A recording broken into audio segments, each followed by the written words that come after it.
हमारे साथ दिफाई तज्ज़िया car brigadier Alauddin साहब मौजूद हैं।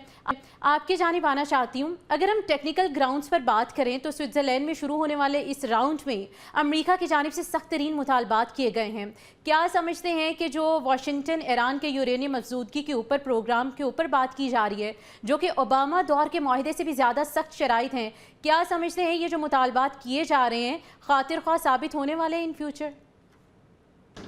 देखिए, इन मुतालबात में जो सबसे अहम मुतालबा है, जो मेन बोन ऑफ कंटेंशन रहा है अमेरिका और अमेरिका और ईरान के दरमियान, वो ईरान का जौहरी प्रोग्राम ही है। हम सब जानते हैं JCPOA जिस मुआहदे की आपने बात की जो बाराक ओबामा के टाइम पे हुआ था, वो भी इसी सिलसिले में था। जब अमेरिका ने ईरान पे हमला किया, उन दिनों में मुज़ाकरात इसी मामले पे चल रहे थे।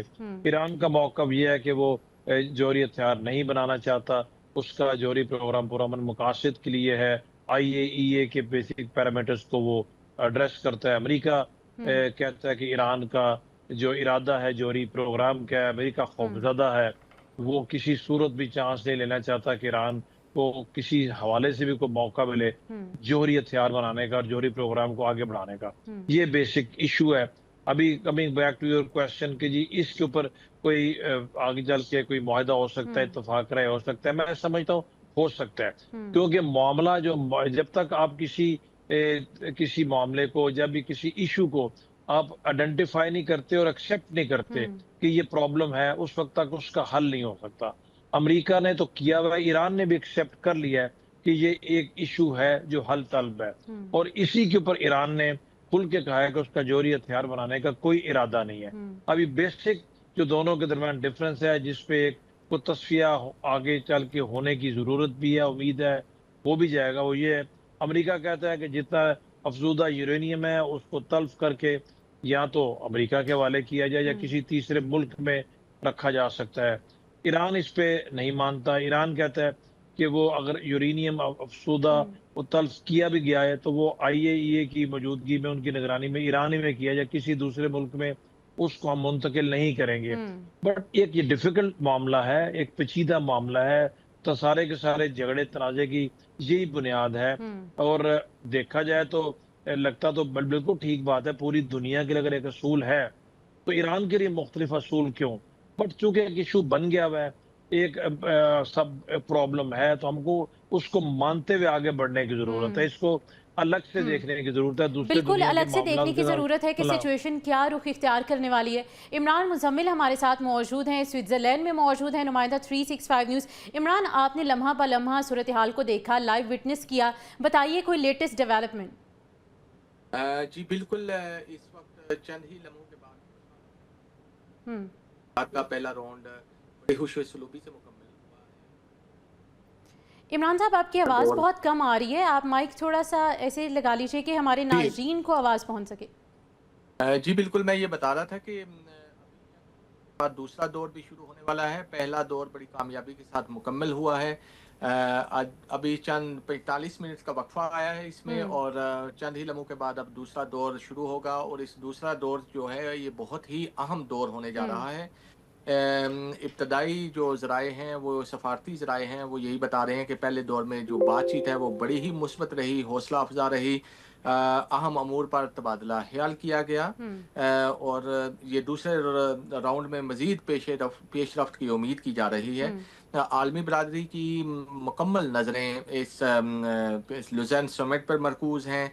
कतर और पाकिस्तान की सफारती कोशिशें भी जारी हैं। और दूसरा मरहला जो है इसके हवाले से ये बताया जा रहा है कि ये इसी वजह से भी अहम है कि इसमें इत्तफाक़ राय हो सकता है स्विट्ज़रलैंड के इस बुर्गनस्टोक मुकाम के ऊपर ईरान और अमेरिका के दरमियान होने वाले जो मुज़ाकरात हैं, उनके पहले दौर की कामयाबी के बाद अब ये उम्मीद हो गई है कि दूसरा दौर इत्तफाक़ राय के लिए बड़ा अहमियत का हामिल है। पाकिस्तान और ने कतर के साथ मिलकर अपनी सफारती कोशिशों को न सिर्फ तेज़ कर दिया है, बल्कि पाकिस्तान की और कतर की कोशिश यही है कि अब ये जो पीस टॉक्स हैं, जो मुफाहमती यादाश्त है, इसका एक तमीरी हल तलाश किया जाए और इसको कंक्लूड किया जाए। इस वक्त काफ़ी यहाँ पर वर्क हो रहा है। सारे के सारे वफूद اس چیز پر اتفاق رائے پیدا کرنے کے لیے بالکل کر رہے اتفاق ہیں رائے پیدا کرنے کے لیے ایفرٹس بھی کی جا رہی ہیں۔ اظہر صاحب بھی ہمارے ساتھ موجود ہیں، شامل گفتگو کرتے ہیں۔ اظہر صاحب، ہم دیکھ رہے ہیں کہ ٹرمپ انتظامیہ، خاص طور پہ ڈونلڈ ٹرمپ بذات خود، وہ چاہ رہے ہیں کہ اب سچویشن سارٹ آؤٹ ہو جائے، کسی کنکلوژن کی طرف آ جائے، لیکن کہیں نہ کہیں ہم دیکھ رہے ہیں کہ ایران کچھ چیزوں کو ہولڈ کر رہا ہے ابھی۔ دیکھیں جی، ایک بات تو ماننی پڑے گی کہ اس سارے عمل میں ایران نے اپنے ڈپلومیٹک جو سکلز ہیں ان کا بڑا اچھا استعمال کیا۔ انہوں نے کوئی جلدی نہیں دکھائی، اور انہوں نے جو 14 نکات پیش ہوئے ہیں اس میں بھی میجارٹی ان کے فیور میں ہے۔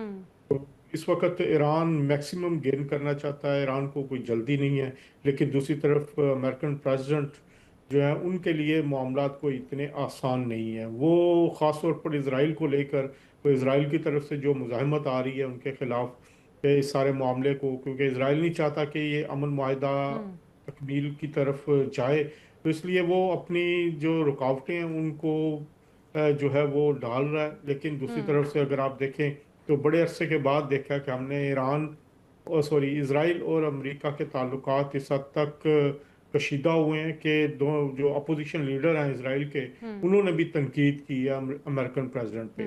تو بلکہ امریکن پریزیڈنٹ اور جے ڈی وینس جو وائس پریزیڈنٹ ہیں، دونوں جو ہیں وہ اسرائیل کو تنقید کا نشانہ بنا چکے ہیں۔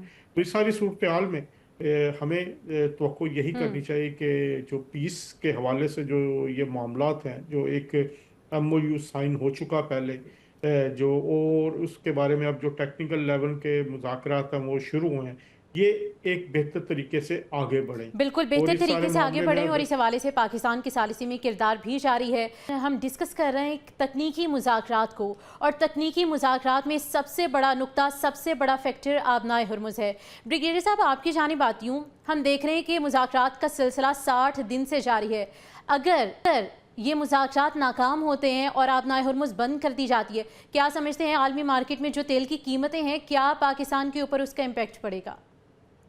دیکھیے جی، یہ تو کیسی بات ہے جو کہ ہمیں سوچتے ہوئے میرا خیال 10 دفعہ ذہن میں بہت سارے خیالات آتے ہیں۔ آبنہ ہرمز ایک بڑی امپورٹنٹ آبی گزر گاہ ہے، اس سے صرف پاکستان پہ افیکٹ نہیں آئے گا، صرف تیل کی مارکیٹ پہ افیکٹ نہیں آئے گا، دنیا کی 20% زیادہ ٹریڈ یہاں سے ہوتی ہے، پوری دنیا افیکٹ ہوتی ہے۔ ہم نے دیکھا کہ لاسٹ 4 منتھس میں جب سے 28 فروری سے جنگ شروع ہوئی ہے، اس دوران کتنی دنیا میں اکنامک کرائسس آئے ہیں، تیل کی قیمتیں کہاں کی کہاں چڑھ گئی ہیں، روزمرہ کی اشیاء مہنگی ہو گئی ہیں، ایک اوورآل اکنامک اپ ہیول دنیا میں آیا ہوا ہے، اسپیشلی یورپ میں انرجی کرائسس آگے ہوئے ہیں۔ تو یہ تو ایک بہت برہانی اور سنگین کیفیت ہو سکتی ہے، اور اس طرف تو جانے کا مطلب یہ ہے کہ آپ پھر بہت بڑے کانفلکٹ کی طرف جا رہے ہیں۔ یہ سب کے ذہن میں ہے، یہ ایران کو پتہ ہے، امریکہ کو پتہ ہے، کیونکہ اس کے اس حوالے سے دنیا کا بہت پریشر ہے۔ میرے نہیں خیال ایسا ہوگا، بیکاز آبنہ ہرمز آل ٹوگیدر ڈفرنٹ، ٹھیک ہے، ایران نے آبنہ ہرمز کو آئی مسٹ ایکنالج کہ بڑے اچھے طریقے سے اپنے حق میں استعمال کیا ہے۔ ایران نے اس کی جو اسٹریٹجک امپورٹنس ہے اس کو اپنے حق میں استعمال کرتے ہوئے، اگر ایران آبنہ ہرمز کو بند نہ کرتا اپنے حق میں استعمال کرتے ہوئے، تو دنیا کی توجہ اس طرح کبھی اس طریقے سے